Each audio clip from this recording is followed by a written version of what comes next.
Bonjour à tous, aujourd'hui on se trouve dans un skatepark comme vous pouvez voir. En fait c'est l'inauguration à la place des Ursulines. Donc c'est un espace public qui a été ouvert à tout le monde. Donc on trouve des personnes âgées qui veulent pique-niquer par exemple, des jeunes qui veulent faire du vélo, des jeunes qui veulent faire du skate, voilà. Donc c'est ouvert à tout le monde et ça a très bien marché. Donc ce projet a été initié par Brusque. Brusque en fait c'est un collectif de skateurs. Et En fait, ils voulaient créer leur propre lieu pour faire du skate, mais tout en demandant l'avis de plusieurs personnes, que ce soit âgées, jeunes. C'est un lieu ouvert pour tous, créé par Brusque. Et donc aujourd'hui en fait pour l'inauguration, on a commencé à initier des jeunes du quartier, des jeunes de partout qui sont venus pour l'inauguration. Et donc ce sont des jeunes soit qui s'y connaissent déjà un tout petit peu, soit qui s'y connaissent pas du tout. Et voilà, c'est une belle ambiance, c'est de la musique et puis voilà. Notre boulot par rapport à l'étude, c'est à la fois la coordination, donc mettre tous les acteurs autour de la table, faire le lien entre les différents acteurs. Et on a en plus de ça tout ce qui est le volet social. Donc l'organisation et la réalisation des différentes animations, ateliers qu'on a réalisés, que ce soit réunion d'information pure, ateliers avec les écoles, ateliers avec les skateurs, colloques de réflexion. C'est un métier où on dessine beaucoup. Un dessinateur. Ouais, il faut avoir des qualités de dessinateur. Et donc aujourd'hui, pour étudier le parc ici, on va aller le mesurer. Mais en plus, on va mesurer le trajet qu'on va faire depuis l'école jusqu'au parc. Est-ce que vous connaissez l'espace là où on va faire un parc? Est-ce que quelqu'un le connaît?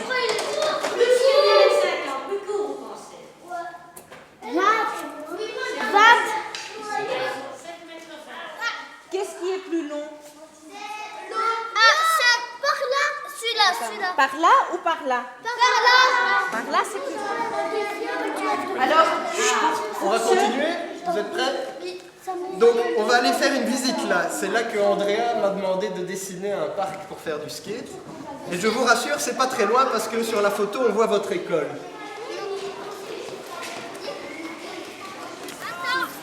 Attention, monsieur. C'est tout. Attends, on est arrivé.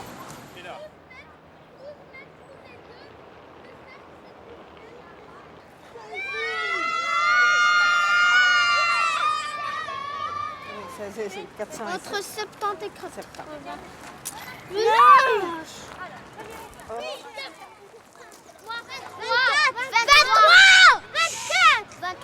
Moi je propose que ce soit 23 et demi. C'est ça. Parce que je dirais, vu que vous n'avez pas tous les mêmes longueurs de jambes, on va faire une moyenne. Ça va? Bien joué.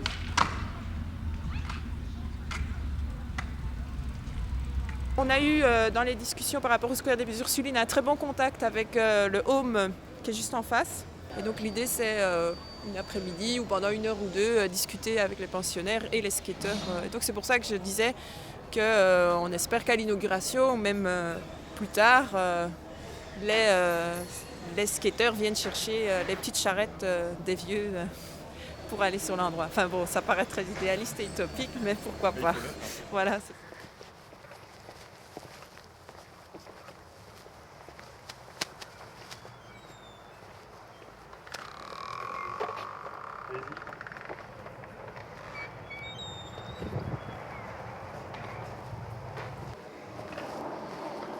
J'ai amené la vidéo Almost avec moi pour leur mettre une petite séquence un peu de skate sportif.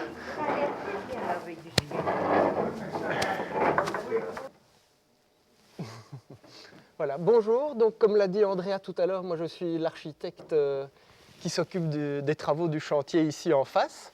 Et donc, ce qui était intéressant, c'est qu'ici, on va vraiment développer un espace public ouvert à tout le monde, donc toutes les personnes pourront y aller passer du temps agréablement, mais tout sera étudié pour que lorsque les skateurs viennent là, ils trouvent aussi tous les équipements qui leur permettent de s'amuser, et tout ça dans la sécurité et sans, je dirais, déranger les autres occupants de l'espace public, ce qui n'était pas toujours possible au Mont des Arts, vu que cet endroit n'avait pas été conçu pour ça dès le départ.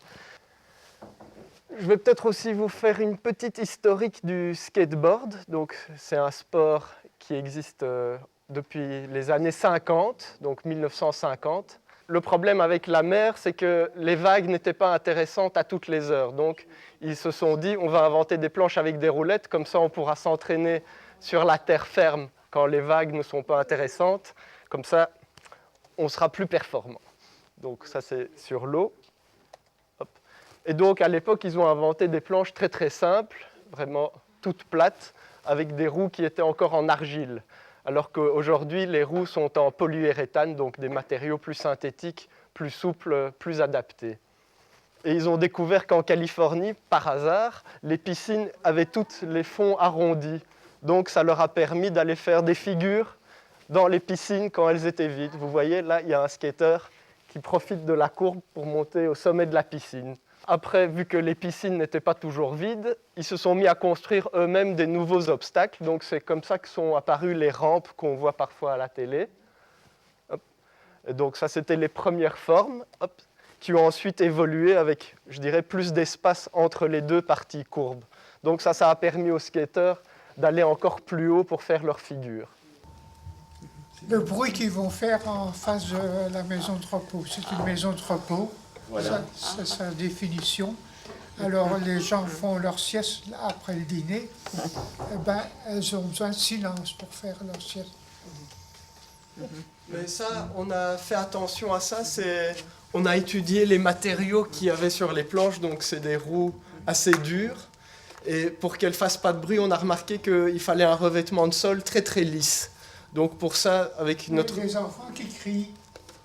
Ah, les cris de joie, ça n'empêche pas de dormir, les cris de joie.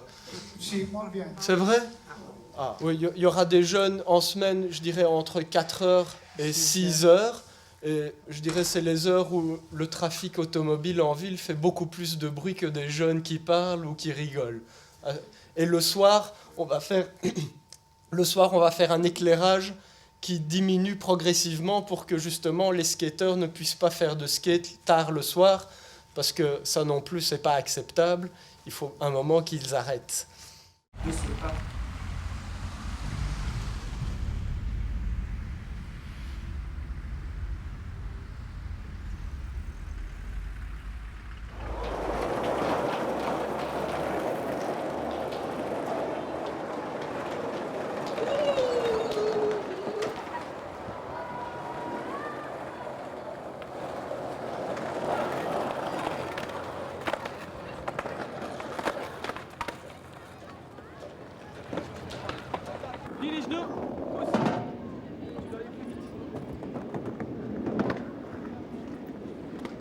L'idée de faire des initiations ici, c'était d'essayer d'intégrer les enfants du quartier, donc principalement de Marolles, dans la dynamique de construction qui se passe maintenant autour du skateboard.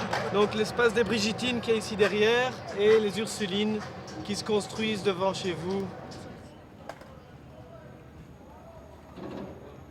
Avec un petit peu d'intervalle entre chaque personne parce que sinon c'est dangereux. On attend un petit peu quand même qu'il soit au moins jusqu'au deuxième cône rouge. Et c'est parti, allez-y!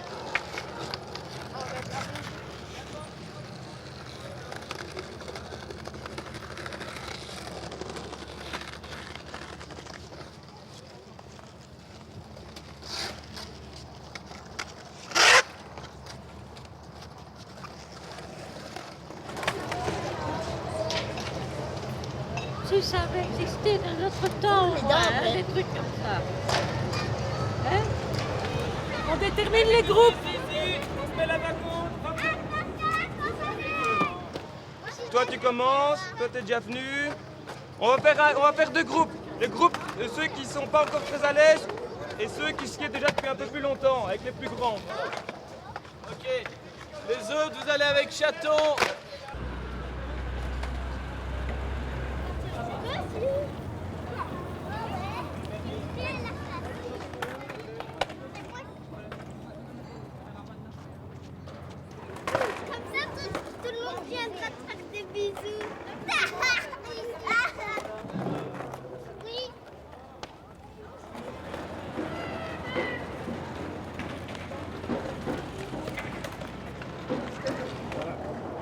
Jus de pamplemousse. Jus de pamplemousse.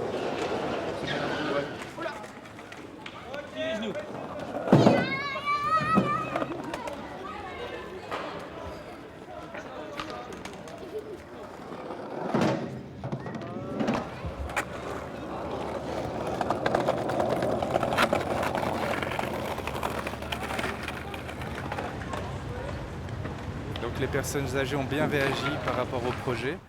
Elles font partie des personnes qui ont le mieux réagi par rapport au projet, puisque ce qui les intéresse, c'est qu'il y ait du monde sur cet endroit, qu'il y ait des jeunes qui se promènent et qu'il y ait un peu d'activité, alors qu'avant, il n'y avait plus beaucoup d'activité sur ce parc. Donc ils sont très contents qu'il y ait du monde qui vienne et que ça rajoute de la vie dans le quartier.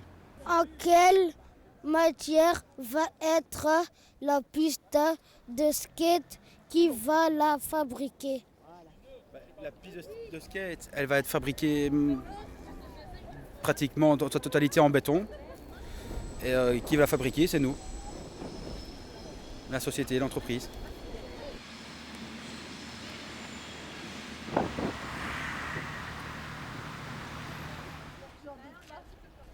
C'est pour ça que vous n'avez pas besoin d'éclairer les autoroutes.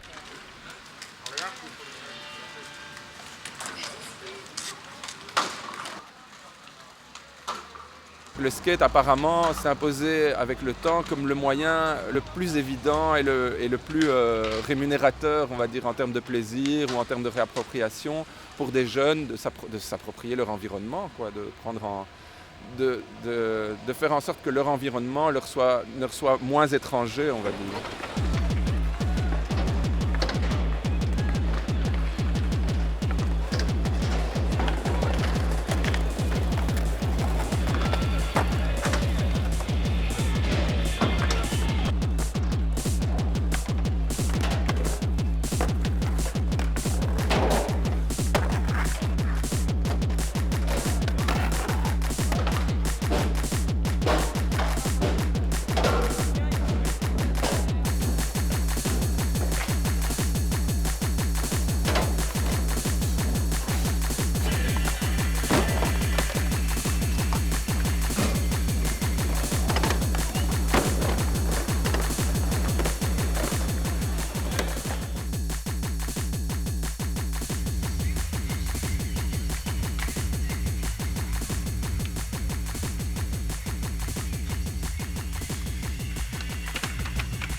Donc ceci n'est pas un skatepark, ceci est en fait une place publique qui a été construite pour qu'elle soit intéressante à être skatée. Mais en même temps, c'est d'abord un projet d'architecture, un projet qui s'est fait à travers un concours d'architecture organisé par Recyclard. Et très vite, on a demandé au collectif Brusque, qui est une association de skateurs actifs sur Bruxelles, de voir si ils pouvaient participer et de mettre un coup de main. Alors ce qu'on a fait, c'est qu'on a proposé que ça se fasse ici, parce qu'on a vu que ce terrain était inutilisé. Et donc c'est un projet qui a été mis en œuvre avec tous les acteurs sociaux, donc le home de vieilles personnes qui se trouve juste en face. Les différents acteurs du quartier ont été invités et le collectif Brusque était là pour vérifier à ce que le projet total soit bien utile et intéressant pour faire du skate. Donc aujourd'hui c'est l'inauguration, qu'est-ce que vous en pensez? Vous êtes content, déçu? Nous on est ravis parce que vraiment, en général les projets qui se font souvent sans la participation des skateurs. Et pour l'instant ici on n'a que des compliments parce que vraiment on est content de la manière dont tout s'enchaîne, la skatabilité, la fluidité. C'est aussi un endroit qui convient aussi bien pour les jeunes que pour les plus anciens, pour ceux qui font de la grande planche ou de la petite planche. Et donc ça c'est vraiment chouette, quoi.